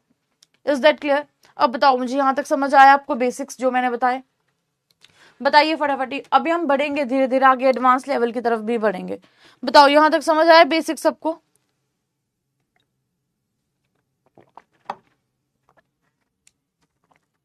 बोलिए बोलिए, बताइए। एक बच्चा बोल रहा है मैम थोड़े कम समझदार हैं। थोड़े कम समझदार नहीं, आप बहुत समझदार हो। इंस्टेंट आप हर चीज के रिप्लाई दे देते हो, है ना, तो वो कम समझदार वाले की निशानी नहीं होती। That means you are smart. अब बस इसी स्मार्टनेस को ना पढ़ने में लगाओ, ठीक है। कम समझदार कोई नहीं है यहाँ पे, आप सब बहुत स्मार्ट हो। आपको सिर्फ पढ़ने पे अपने को फोकस करना है, अपनी एनर्जी को चैनलाइज करना सीखो कि कहाँ पे आपको अपनी एनर्जी लगानी है। चलिए, हाँ जी, यहां तक सबको समझ में आया? किसी को कोई पॉइंट समझ ना आया हो तो पूछ लो। चलिए, सबको समझ में आया? गुड। ये बेसिक है, बेसिक समझ में आने चाहिए बहुत अच्छे से, तभी हम आगे अप्लाइड पार्ट की तरफ को जा पाएंगे। चलिए, सबको क्लियर है यहां तक? कोई ऐसा अच्छा, अब तो आज तो सब लोग आए हैं ना, जिसको मैंने कल बोला था सब लोग पहुंचे। अब रोज आना है, ठीक है, किसी दिन एब्सेंट नहीं होना है। अब आप बहाना भी नहीं मार सकते हो कि सुबह आपका कॉलेज है, क्योंकि 7 बजे किसी का कॉलेज नहीं होता। चलिए, सो यहां तक हमें सबको क्लियर हो गया बेसिक्स के बारे में। अब थोड़ा सा आगे बढ़ते हैं। आर्थ्रोपोडा की अगर मैं बात करूं, क्योंकि हम इंसेक्ट की बात कर रहे हैं, अगर मैं इंसेक्ट की बात कर रही हूं, और इंसेक्ट किस में आते हैं, आर्थ्रोपोडा में आते हैं, तो अगर मैं आर्थ्रोपोडा की कैरेक्टरिस्टिक्स जान जाऊं, दैट मीन्स मुझे इंसेक्ट की भी सारी कैरेक्टरिस्टिक्स पता चल जाएंगे। अगर मुझे ये पता चल जाए कि आर्थ्रोपोडा की क्या कैरेक्टरिस्टिक्स है, तो मुझे इंसेक्ट की भी सारी चीजें पता चल जाएंगी, क्योंकि जो इंसेक्ट की कैरेक्टरिस्टिक्स है वही सारी आपकी आर्थ्रोपोडा की भी कैरेक्टरिस्टिक्स होंगी। या फिर मैं बोलूं कि क्योंकि इंसेक्ट आर्थ्रोपोडा में आते हैं, इसीलिए जो भी कैरेक्टरिस्टिक्स हमारी आर्थ्रोपोडा की है वही सारी कैरेक्टरिस्टिक्स हमारी इंसेक्ट्स की है। क्या बोल रहे हो, क्या डाउट है? कोई रीजन नहीं है, बहुत बेसिक। देखो अभी तक जो हम पढ़ रहे हैं ना एंटोमोलॉजी में, बहुत बेसिक, बिल्कुल जीरो से स्टार्ट किया हमने। कितने सेगमेंट्स होते हैं, क्या होता है, धीरे धीरे आगे जा रहे हैं, है ना। ये बस इतना है कि आप लोग जल्दी उठ गए हो ना, तो आपको लग रहा है कि हम पता नहीं कौन से वर्ल्ड में आ गए। कुछ नहीं है, कुछ सब कुछ समझ आ रहा है। बहुत ईजी, बहुत ही बेसिक चीजें पढ़ रहे हैं। अभी पूछूंगी तो फटाफट रिप्लाई करोगे। चलिए, पूछूंगी, लास्ट में क्वेश्चंस रखे हैं मैंने आप लोगों के लिए। नाउ अब बात करते हैं कि आर्थ्रोपोडा की कैरेक्टरिस्टिक्स क्या क्या है। तो पहली चीज क्या है, जो आर्थ्रोपोडा होते हैं ना, उनकी बॉडी कैसी होती है, सेगमेंटेड बॉडी होती है। सेगमेंटेड हमने बोला कि उसके केस में क्या है, हमारे पास आर्थ्रोपोडा के केस में जैसे हेड है, थोरेक्स है, एब्डोमेन है, सेगमेंट्स प्रेजेंट है। अब ये जो सेगमेंट्स हैं, ये 2 से 3 रीजन्स में क्या है, ग्रुप्ड है, जिसको हम क्या बोल देते हैं, टेगमा बोल देते हैं। जैसे कि हमने बोला कि हेड जो है 6 सेगमेंट के फ्यूजन से बना है, तो एक टेगमा वो हो गया। थोरेक्स की हमने बात की कि थोरेक्स 3 सेगमेंट के से बना हुआ है। एब्डोमेन में 11 तक सेगमेंट्स हैं। तो यहाँ पे जब हम टेगमा की बात कर रहे हैं, यानी कि हम जो सेगमेंट्स है ये 2 से 3 रीजन्स में ग्रुप्ड है, जिसको हम क्या बोल दे रहे हैं, टेगमा बोल दे रहे हैं। अब इंसेक्ट्स में क्या होता है, अब मुझे बताओ इंसेक्ट कैसे ग्रो करता है। आप सबने पढ़ा होगा इंसेक्ट कैसे ग्रो करता है, कौन सी ऐसी प्रोसेस है जिससे इंसेक्ट ग्रो करता है, बताओ। डिटेल में तो हम पढ़ेंगे अभी कुछ दिनों में। बताओ कौन सी ऐसी प्रोसेस है जिससे इंसेक्ट ग्रो करता है। बोलो बोलो, सबने पढ़ा होगा, कोई ऐसा नहीं है जिसने नहीं सुना होगा इस प्रोसेस का नाम। बताइए बताइए बताइए। तो जब भी हम इंसेक्ट की बात करते हैं, जो इंसेक्ट है उसमें क्या होता है, एक्सोस्केलेटन। और एक्सोस्केलेटन किसका बना है, काइटिन का बना है। तो इंसेक्ट को अगर ग्रो करना है तो वो क्या करता है, अपने जो एक्सोस्केलेटन है उसको शेड करना पड़ता है। अब लेट सपोज जैसे कि ये बॉडी है, अब इस बॉडी के बाहर क्या है, एक कवरिंग प्रेजेंट है, मान लो इस तरह से। अब अगर इस इंसेक्ट को बड़ा होना है इस तरह से, तो इसको इस कवरिंग को हटाना पड़ेगा ना। तो ये जो कवरिंग है ये रिन्यू हो जाती है, मतलब कि अगर एक बार ये कवरिंग हट गई तो दोबारा से बन जाएगी, है ना। जैसे कि आप मॉर्फोसिस की बात करते हो, तो मॉर्फोसिस का मतलब है फॉर्म को चेंज करना। इस प्रोसेस को मोल्टिंग बोलते हैं। मोल्टिंग का मतलब क्या होता है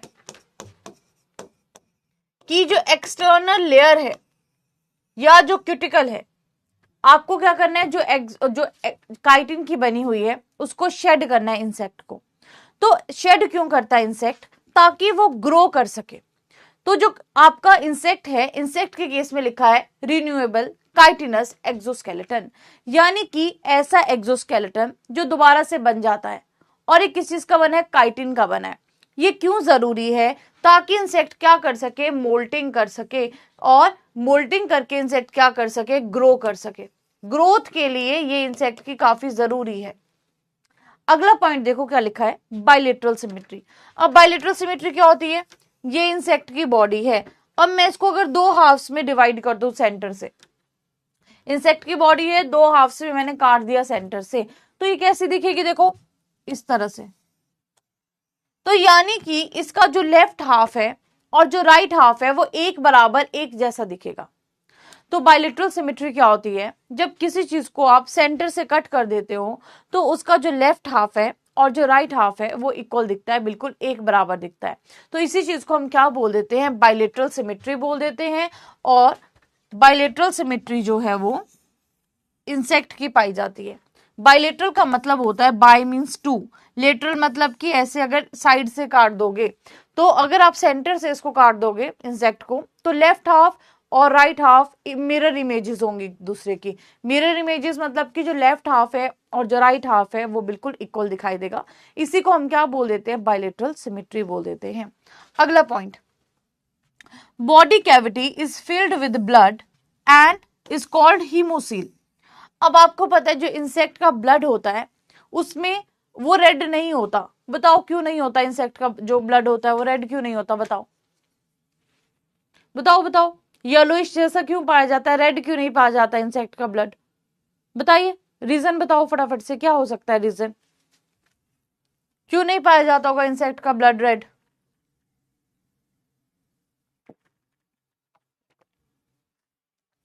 बताओ बताओ, क्यों नहीं होता होगा इंसेक्ट का ब्लड रेड?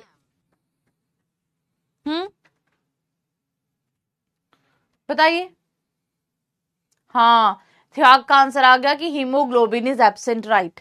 क्योंकि इंसेक्ट के ब्लड में HB हीमोग्लोबिन है, आरबीसी बेसिकली, मेनली आरबीसी, है ना। क्योंकि इसमें पाए ही नहीं जाते, इसीलिए इसके केस में जो आपका ब्लड होता है वो रेड नहीं होता है।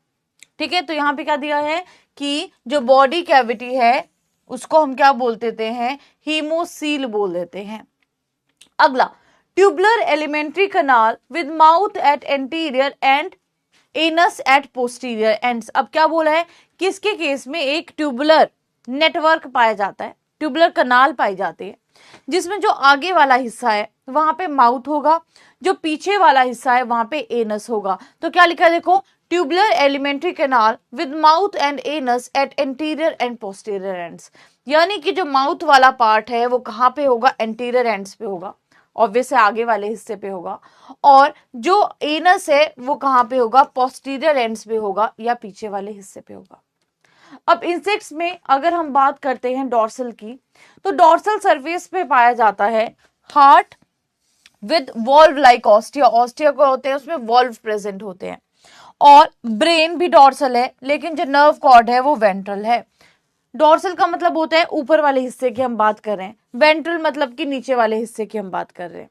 डॉर्सल मींस ऊपर वाले हिस्से की बात कर रहे हैं, वेंट्रल मींस हम नीचे वाले हिस्से की बात कर रहे हैं।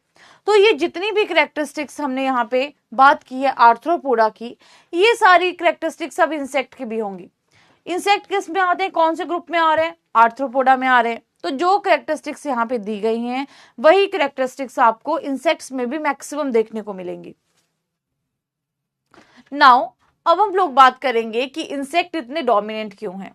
अब आपको पता है कि हम बोल रहे हैं आर्थ्रोपोडा का नंबर बहुत ज्यादा है या सबसे ज्यादा है, तो अब हम जानेंगे कि क्या ऐसे रीजंस है जिनकी वजह से आर्थ्रोपोडा इतने डोमिनेंट है।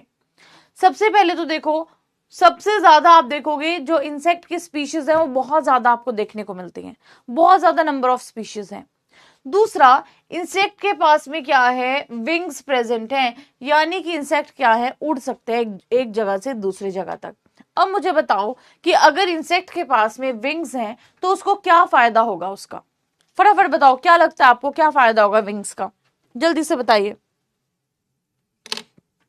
क्या लगता है आपको कि विंग्स कैसे एडवांटेज देंगे इंसेक्ट्स को, बोलो, विंग्स का क्या फायदा होगा,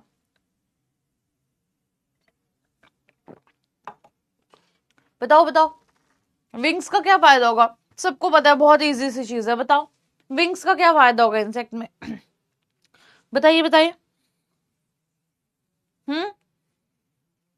देखो, विंग्स क्या है, विंग्स हेल्प करते हैं एक जगह से दूसरी जगह जाने में।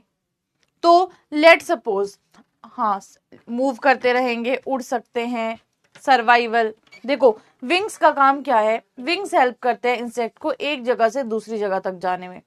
तो बेसिकली क्या होगा कि अगर इंसेक्ट को कोई मीटिंग के लिए पार्टनर ढूंढना है, मेट करना है, तो एक जगह से दूसरी जगह तक जा सकता है।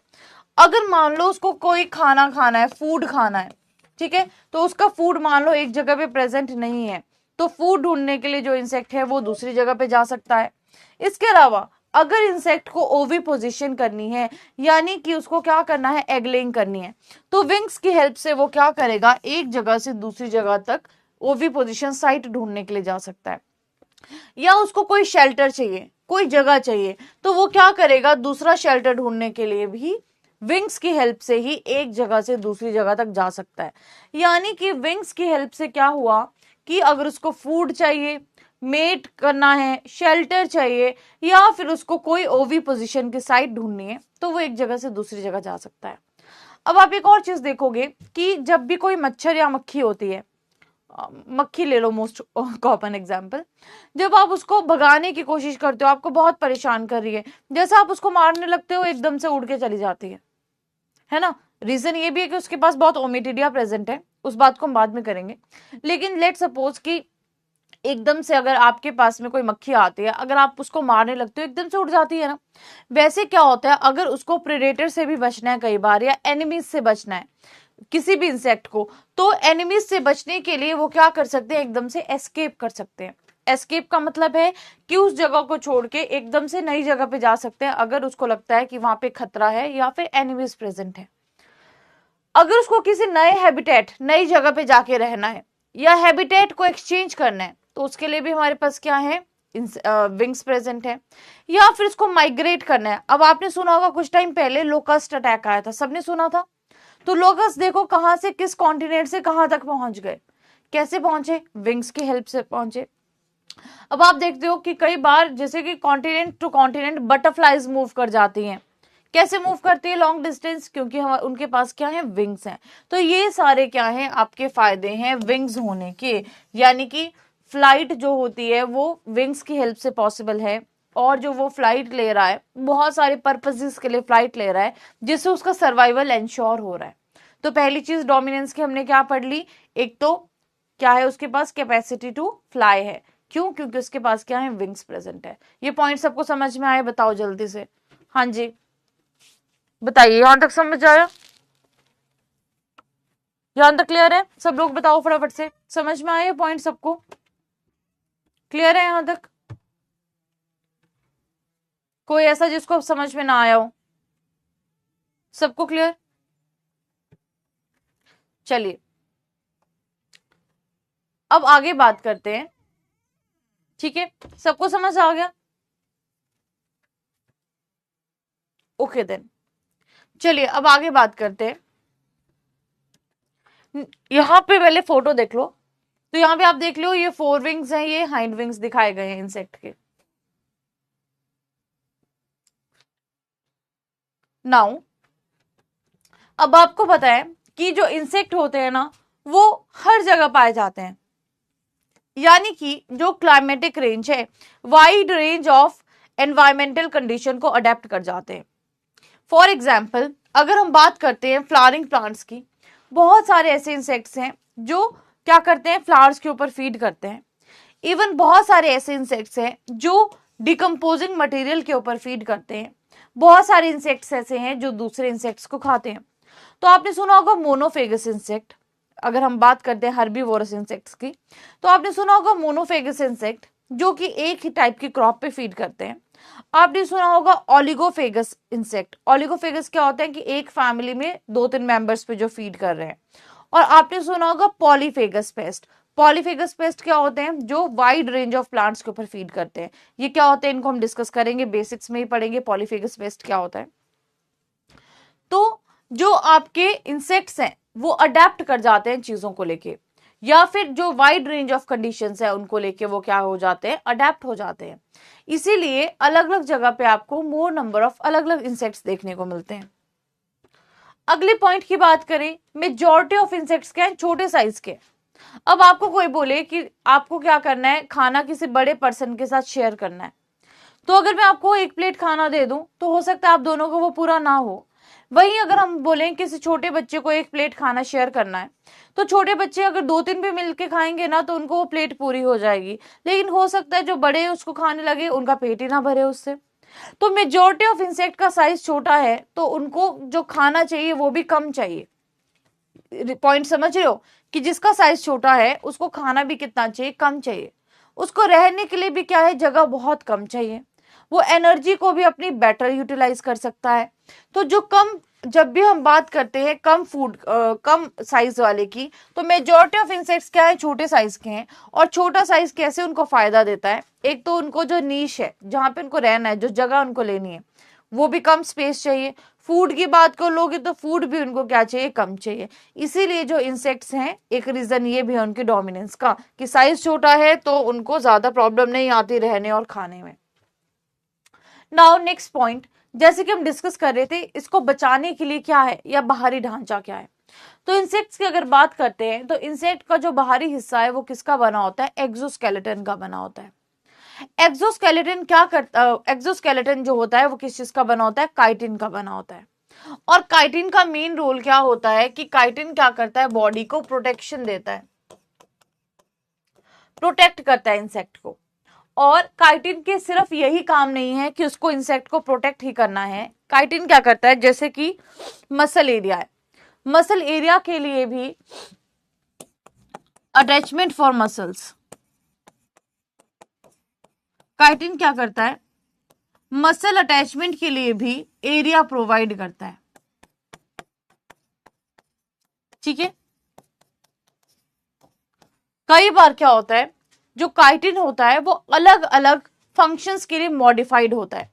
जैसे कि कहीं पे डिगिंग की जरूरत है, इंसेक्ट को खोदना है, तो वहां पे जो इंसेक्ट की बॉडी है, जो काइटिन है, वो क्या करता है, मॉडिफाई कर देता है। तो यहाँ पे यानी कि वैरायटी ऑफ मॉडिफिकेशंस में भी एक्सोस्केलेटन का रोल रहता है। Next one is conservation of water. अब क्या है, देखो हमारे पास, आप सबने सुना है कंजर्वेशन ऑफ वाटर के बारे में। जो टेरेस्ट्रियल इंसेक्ट्स है ना, उनको जरूरत होती है कि उनको पानी बचाना है अपनी बॉडी में। क्योंकि जो जमीन पे रहने वाले होते हैं उनको इतना पानी नहीं मिल पाता, तो उनकी कोशिश क्या रहती है कि जितना पानी है मैं उसको बचाऊं। अब बहुत सारी बुक्स में आप क्या पढ़ते हो कि इंसेक्ट का जो मेन, अगर हम बात करते हैं एक्सक्रीटरी प्रोडक्ट की, तो यूरिक एसिड है। पढ़ा आप सबने बहुत सारी बुक्स में। अब वो किस रेफरेंस में दिया होता है वो भी बता देती हूँ। बहुत सारी बुक्स में दिया होता है कि इंसेक्ट का जो एक्सक्रीटरी प्रोडक्ट है वो यूरिक एसिड है। क्योंकि मोस्ट ऑफ द टाइम्स हम बात किसकी कर रहे हैं, टेरेस्ट्रियल इंसेक्ट्स की बात कर रहे हैं या लैंड पे रहने वाले इंसेक्ट्स की बात कर रहे हैं। इसीलिए इन जनरल बुक्स में दे दिया गया होता है कि यूरिक एसिड जो होता है वो इसका मेन एक्सक्रीटरी प्रोडक्ट है। लेकिन आपको ध्यान रखना है कि वो किसके रेफरेंस में बात कर रहा है, लैंड इंसेक्ट के रेफरेंस में बात कर रहा है। अगर हम बात करते हैं एक्सक्रीटरी प्रोडक्ट की या कंजर्वेशन ऑफ वाटर की, तो देखो दो चीजें होती हैं। एक तो इंसेक्ट क्या करता है, अपने पानी को बचाने की ट्राई करता है। दूसरा वो क्या करेगा कि जो उसके पास में पानी है वो चाहेगा कि बाहर ना निकले, उस पानी को वो सेव करके रखना चाहेगा। तो उसने एक मैकेनिज्म अपना है। वो क्या करता है, जो भी टेरेस्ट्रियल है या फिर जो भी लैंड में रहने वाले इंसेक्ट हैं, ये क्या करते हैं, जब भी एक्सक्रीशन का टाइम होता है ना, तो एक्सक्रीशन के टाइम पे ये क्या करते हैं, एक्सक्रीशन का क्या मतलब होता है, रिमूवल ऑफ वेस्ट प्रोडक्ट्स। ये मैं आपको यहां लिख देती हूं, एक्सक्रीशन का मतलब होता है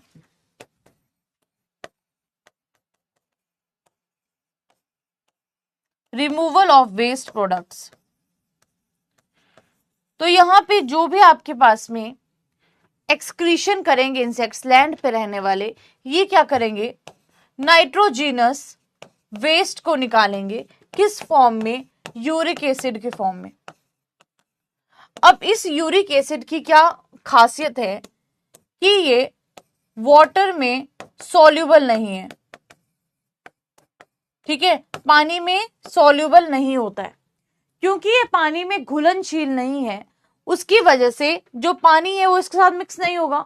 तो इंसेक्ट क्या करता है, क्योंकि पानी में ये घुलनशील नहीं है, जो पानी बच जाता है ना उसको वापस बॉडी में भेज देता है, ठीक है, जो अभी अब मैं आपको फोटो पे दिखाऊंगी, जो पानी बच जाता है उसको वापस बॉडी में भेज दे रहा है। यानी कि वो क्या कर रहा है, एक तो वो पानी को बचा रहा है, और दूसरा जो फीसिस है, जो एक्सक्रीटरी प्रोडक्ट है, वहां से भी जो पानी है उसको, एक्स्ट्रा पानी को बाहर नहीं निकलने दे रहा। वो बोल रहा है कि जो भी काम की चीजें सबको बॉडी में अंदर भेज दो। तो यहां पे देखते हैं, मैं आपको फोटो दिखाती हूँ, ये देखो, ये देख रहे हो। अब देखो ये इंसेक्ट है, इंसेक्ट की ये है मिडगट और ये है इंसेक्ट की हाइंडगट। अब क्या हो रहा है, यहां से जब फूड इसने एक्सक्रीशन ने बाहर जाना था, जब वेस्ट प्रोडक्ट ने बाहर निकलना था, तो क्या हुआ, इंसेक्ट ने यूरिक एसिड को बाहर निकाल दिया, फीसिस को बाहर निकाल दिया, लेकिन जो भी इसके इंपॉर्टेंट वाटर है या सॉल्ट है, इंसेक्ट नहीं चाहता मेरी इंपॉर्टेंट चीजें बाहर जाए, तो वो क्या करेगा, इसको दोबारा से रिसाइकिल कर देगा या रीएब्जॉर्ब कर देगा बॉडी में। तो ये जो रिसाइकलिंग हो रही है सॉल्ट एंड वाटर की, तो उसको हम क्या बोल देते हैं, आपका यूरिकोटेलिज्म। अब यूरिकोटेलिज्म क्या होता है कि जिसमें सिर्फ यूरिक एसिड ही बाहर निकलता है। अभी मैं आपको बताती हूं, तो देखो क्या है यहाँ पे कि rectal reabsorption of water from faeces, ये हमने पढ़ लिया कि पानी दोबारा ये क्या करेगा, अपनी बॉडी में वापस भेज देगा। Terrestrial insects use less quantity of water to remove the nitrogenous waste, कि उनको कम पानी चाहिए होता क्वांटिटी में, ताकि वो वेस्ट को क्या कर सके, रिमूव कर सके, ठीक है। ऑन द अदर हैंड जो आपके पानी में रहने वाले इंसेक्ट्स हैं या एक्वाटिक इंसेक्ट्स हैं, अब एक्वाटिक इंसेक्ट्स में तो पानी पानी है उनके पास, उनको कोई टेंशन नहीं है, जितना मर्जी पानी आए जितना मर्जी पानी जाए। तो एक्वाटिक इंसेक्ट्स है, पानी में रहने वाले इंसेक्ट्स से क्या किया, उन्होंने बाहर क्या निकालना है, अमोनिया निकालना है। अब अमोनिया क्या है, पानी में सॉल्युबल है और उसको पानी चाहिए प्रोडक्ट के रिमूवल के लिए। तो ऐसे इंसेक्ट्स में जो हम ये बेसिकली एक्सक्रीशन का मेथड है, इसको बोलते हैं अमोनोटेलिज्म। अभी बताती हूं, देखो क्या लिखा है, terrestrial insects they excrete waste products as uric acid और certain of its salts are called urates, which are water insoluble and require less amount of water for waste product removal. This type of excretion is called uricotelism. In aquatic insects, ammonia is the excretory product. In aquatic insects, ammonia is the excretory product which is freely soluble in water and requires more amount of water for the waste product removal. This type of excretion is called ammonotelism. यही बोला हमने, यही बात discuss की ना अभी, कि जो आपके एक्वाटिक इंसेक्ट्स हैं उनमें अमोनोटेलिज्म होता है, जबकि जो टेरेस्ट्रियल इंसेक्ट्स हैं उनमें यूरिकोटेलिज्म होता है। तो इंसेक्ट अपने सर्वाइवल के लिए ऐसी चीजें भी कर रहा है। इंसेक्ट क्या कर रहा है कि उसका पानी जो है वो कंजर्व्ड रहे, वो वेस्ट ना हो। उसके अलावा भी हमने पढ़ा एक्सोस्केलेटन भी है, तो एक्सोस्केलेटन भी क्या करता है, इंसेक्ट को ड्राइंग से बचाता है या डेसिकेशन से बचाता है। क्लियर है यहां तक सबको, यहां तक सबको समझ में आया, रीजंस ऑफ डोमिनेंस में यहां तक क्लियर है, बताइए सबको समझ आया यहां तक, बोलो भाई बोलो, फटाफट से बताओ सबको क्लियर है, फिर आगे डिस्कस करते हैं रीजन ऑफ डोमिनेंस में ही।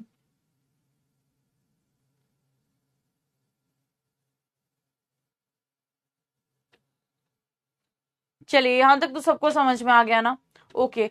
अब हम बात करेंगे रेस्पिरेशन की, इंसेक्ट में रेस्पिरेशन कैसे होता है? अब देखो, रेस्पिरेशन का मतलब क्या होता है कि एक्सचेंज ऑफ गैसेस।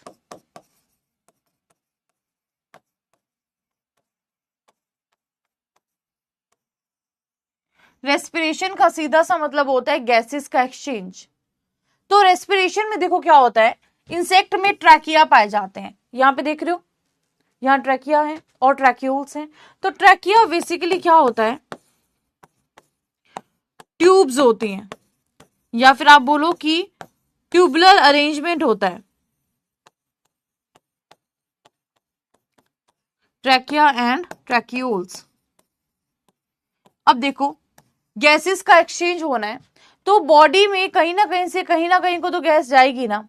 तो क्या होगा, ये जो हमारे पास में नेटवर्क है, इस नेटवर्क को बोल देंगे हम ट्रैकिया, और इसकी ये जो ब्रांचेस हैं इनको हम बोल देते हैं ट्रैक्यूल्स। जो एयर सैक्स हैं या फिर इनके बीच में आपका एयर, जो आपके ट्यूब्यूल्स हैं, इनको हमने ट्रैकिया बोल दिया, और जो ब्रांचेस हैं इनको हमने क्या बोल दिया, ट्रैक्यूल्स बोल दिया। अब एक जगह ऐसी भी चाहिए जहां से ये जो ओपनिंग्स इनकी प्रेजेंट हो। तो ये जो ओपनिंग होती है इसको हम बोल देते हैं स्पाइरेकल्स। तो स्पाइरेकल्स बेसिकली क्या होता है, ओपनिंग, जहां से गैसियस एक्सचेंज हो रहा है, जो ओपनिंग है उसको हम क्या बोल देते हैं, स्पाइरेकल बोल देते हैं। तो इंसेक्ट्स में क्या होता है, रेस्पिरेशन के लिए बेसिकली जो वाटर लॉस है उसको भी रिस्ट्रिक्ट कैसे करते हैं, उनका एक बंद मैकेनिज्म होता है, यानी कि उनके पास में ट्रैकिया प्रेजेंट है, ट्रैक्यूल्स प्रेजेंट है और स्पाइरेकल्स प्रेजेंट है, जो क्या करते हैं, रेस्पिरेशन में हेल्प करते हैं। ट्रैकिया प्रेजेंट है, ट्रैक्यूल प्रेजेंट है और स्पाइरेकल्स प्रेजेंट है, किस चीज के लिए, रेस्पिरेशन के लिए। अब बात करते हैं रीजन ऑफ डोमिनेंस में एक और चीज की, दैट इज फेकंडिटी रेट। फेकंडिटी रेट का मतलब होता है कैपेसिटी टू रिप्रोड्यूस, है ना, प्रजनन की क्या क्षमता है, या फिर रिप्रोडक्टिव पोटेंशियल, या फिर रिप्रोडक्टिव पोटेंशियल। तो आपने देखा होगा कुछ इंसेक्ट्स की अगर हम बात करते हैं, उनमें जो रिप्रोडक्टिव पोटेंशियल है वो बहुत ज्यादा होता है, यानी कि जो एग लेइंग की कैपेसिटी होती है वो बहुत हाई होती है, और जो एग ने डेवलप करना है उसका जो पीरियड होता है वो बहुत कम होता है। ठीक है, यानी कि डेवलपमेंट पीरियड क्या है, बहुत छोटा है, लेकिन जो एग लेइंग की कैपेसिटी है वो बहुत हाई है। जैसे कि फॉर एग्जांपल अगर मैं बात करूं, जैसे आपने सुना होगा हाई फेकंडिटी रेट में टर्माइट्स के बारे में, कि जो टर्माइट की क्वीन है उसका फेकंडिटी रेट बहुत ज्यादा होता है, बहुत सारे एग ले करती है वो, है ना। ऐसा बोलते हैं कि पर उसकी कैपेसिटी है कि पर सेकंड एक एग को वो ले कर सकती है। तो फेकंडिटी रेट जिन इंसेक्ट्स का अगर हाई होगा, दैट मीन्स कि उनकी डोमिनेंस डेफिनेटली क्या होगी, प्रेजेंट होगी, यानी कि उनका नंबर भी क्या होगा, ज्यादा प्रेजेंट होगा। Next point, hexapod locomotion. अब देखो, हेक्सापोड लोकोमोशन का मतलब होता है कि चलने को अगर हम बात करें 6 टांगे प्रेजेंट हैं मूवमेंट के लिए। तो 6 टांगों की जो मूवमेंट है ना, अगर हम नंबर ऑफ लेग्स की बात करें तो ये जो 6 टांगे हैं ये सबसे स्टेबल मूवमेंट इंसेक्ट को देती हैं, या हम बोलें कि ऑप्टिमम नंबर ऑफ लेग्स, सबसे सही नंबर ऑफ लेग्स जो इंसेक्ट के लिए एक बैलेंस प्रोवाइड करता है वो है 6। तो यहां मैं लिख देती हूं, optimum number of legs for insects, किस चीज के लिए, बैलेंस पर्पस के लिए, इज 6। तो इंसेक्ट क्या करता है, देखो अभी मैं आपको बताऊंगी, बता ही देती हूं। ये हमारे पास इंसेक्ट की बॉडी है और 6 टांगे हैं। ये क्या करेगा, एक टाइम पे जैसे ये टांग यूज की, ये टांग यूज की और ये टांग यूज की, और 2 नंबर वाली टांगों को क्या रखेगा, ये 1-2 नंबर आपको समझाने के लिए, ये वाली टांग यूज की, ये वाली टांग यूज की, ये वाली टांग यूज की, और बाकी सारी टांगों को बिल्कुल स्टेबल रखा। अब दूसरी उसमें क्या करेगा, स्टेप में इन तीनों टांगों को यूज करेगा, इन तीनों को क्या करेगा, स्टेबल रखेगा। तो यहाँ पे लिखा भी है कि insect uses 3 legs at a time during locomotion, while remaining 3 legs are static which gives greater stability। इस मूवमेंट की वजह से जो इंसेक्ट है उसको बहुत स्टेबिलिटी मिलती है। तो जो हेक्सापोड लोकोमोशन है, अगेन ये लोकोमोशन इंसेक्ट को क्या किया, एक प्रॉपर लोकोमोशन दिया, यानी कि एक प्रॉपर क्या दिया, मूवमेंट दिया। तो ये भी रीजन है, वन ऑफ द रीजन कि इंसेक्ट्स डोमिनेंट है, राइट। अब पेस्ट वाला पार्ट है, अभी तो कवर नहीं हो पाएगा, कुछ क्वेश्चंस भी हैं, तो पेस्ट वाला ये जो पार्ट है इसको हम कल कवर करेंगे। अभी के लिए कुछ क्वेश्चंस की बात कर लेते हैं। चलो बताओ, पोल लगा देती हूं, चलिए बताइए। Body of insect is mainly divided into, बताओ जो इंसेक्ट का शरीर है, कीट का शरीर है, वो मुख्य भाव रूप से किसमें विभाजित होता है। ऑप्शन है 4 भागों में, इसको 3 कर लो, 3 भागों में, 2 भागों में, 5 भागों में, या इसमें से कोई भी नहीं। Body of insect is divided into, कीट का शरीर मुख्य रूप से किसमें विभाजित होता है, 4 भाग में, 3 भाग में, 2 भाग में, 5 भाग में, नन ऑफ दिस। बताइए, अभी डिस्कस किया था आज।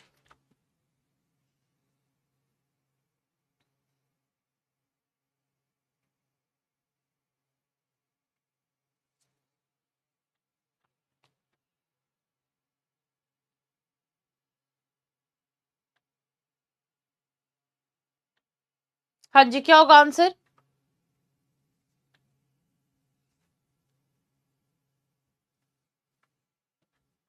ओके, कर दूं स्टॉप पोल। सबको पता है कि बॉडी किस में डिवाइडेड है, मेनली 3 भागों में। Option B is the right answer. ये 2 भाग वाले कौन है भाई, चलिए, so option B is the right answer. चलो अगला question, insect belong to the phylum, insect कौन से संघ को बिलोंग करते हैं। ऑप्शन है इंसेक्टा, कीट, Arthropoda, Nematoda, all of these या नन ऑफ दीज। बताइए, इंसेक्ट कौन से संघ को बिलोंग करते हैं, या फिर insect belong to the phylum, कीट कौन से संघ में आता है। इंसेक्टा, आर्थ्रोपोडा, निमेटोडा, या फिर ऑल ऑफ दीज, या फिर नन ऑफ दीज। बताएंगे फटाफट से।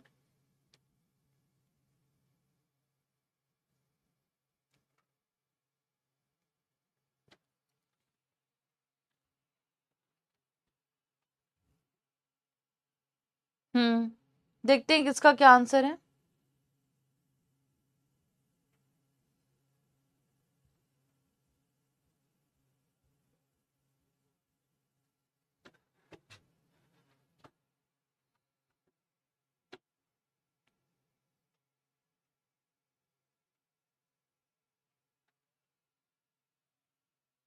कर दूं स्टॉप पोल, आंसर आ रहे हैं आप लोगों के, कर दूं स्टॉप पोल।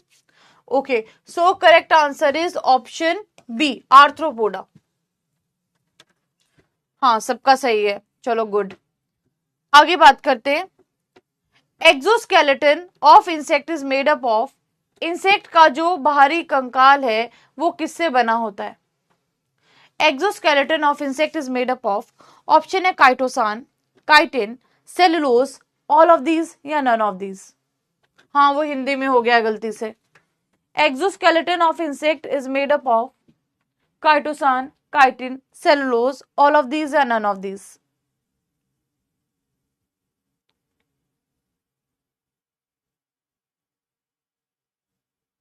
कोई बात नहीं, जिसका पोल नहीं चल रहा है वो यहाँ पे चैट में आंसर कर दो ना, मैं देख लूंगी क्या आंसर आप कर रहे हो। मुझे तो देखो आपको समझ आने से मतलब है, आप चाहे पोल में आंसर करो चाहे आप यहाँ पे आंसर करो, नहीं चल रहा है तो कोई बात नहीं, आप यहाँ पे चैट में आंसर कर दो।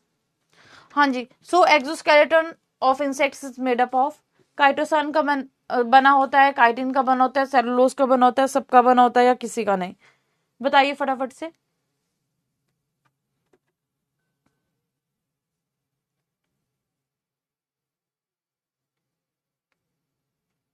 चलिए देख लें, सो आंसर है बी, काइटिन। चलो सबका सही है ये भी। अगला,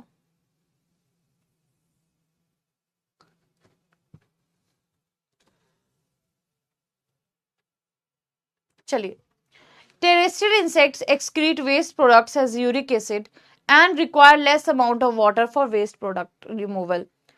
टेरेस्ट्रियल इंसेक्ट्स क्या करते हैं, वेस्ट प्रोडक्ट्स को यूरिक एसिड की फॉर्म में निकालते हैं और कम पानी चाहिए उनको वेस्ट प्रोडक्ट की रिमूवल के लिए, अपशिष्ट पदार्थों के रिमूवल के लिए। This type of excretion is known as, इस टाइप की जो प्रक्रिया है उत्सर्जन की, इसको क्या कहा जाता है? ऑप्शंस आपके पास में अमोनोटेलिज्म, दूसरा है जल संरक्षण या फिर water conservation, uricotelism, all of these या नन ऑफ दीज। बताइए क्या होगा?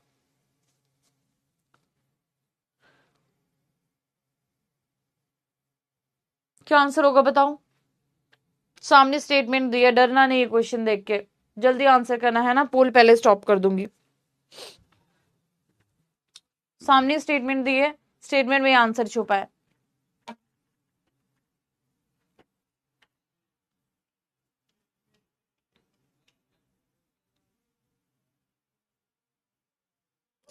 So terrestrial insects, they excrete waste product as uric acid and they require less amount of water for waste product removal. This type of excretion is known as, इस type के excretion को क्या बोला जाता है?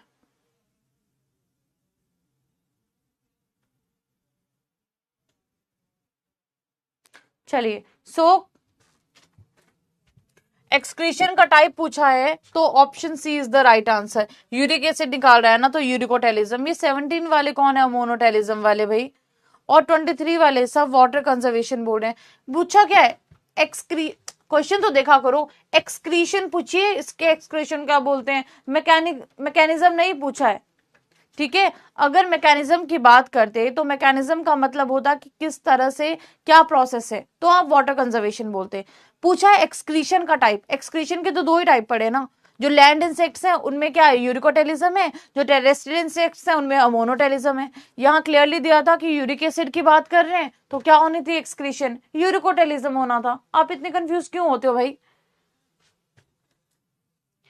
चलिए, यहां तक क्लियर है।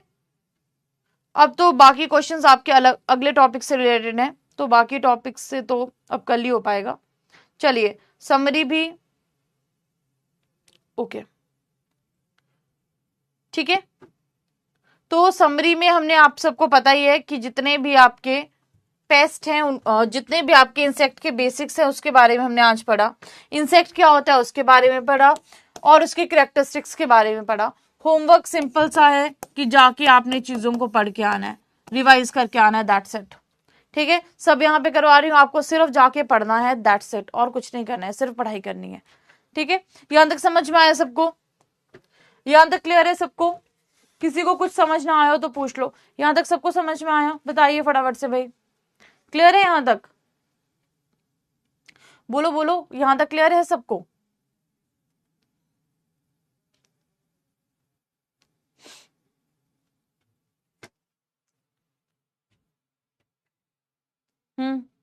क्लियर है सबको यहां तक?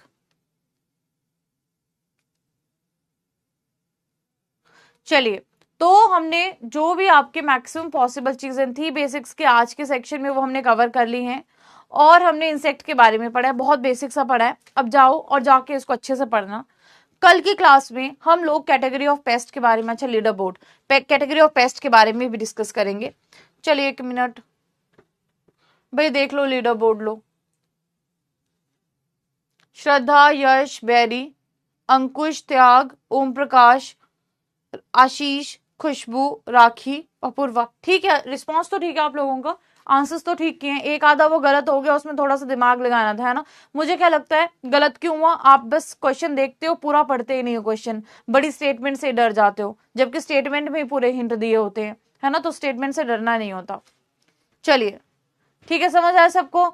ओके, तो ठीक है, अब हम कल की क्लास में मिलेंगे। अब कल की क्लास में हम और भी टॉपिक्स को धीरे धीरे ऐसे करके पूरा बेसिक कवर करेंगे, तो डरने की जरूरत नहीं है।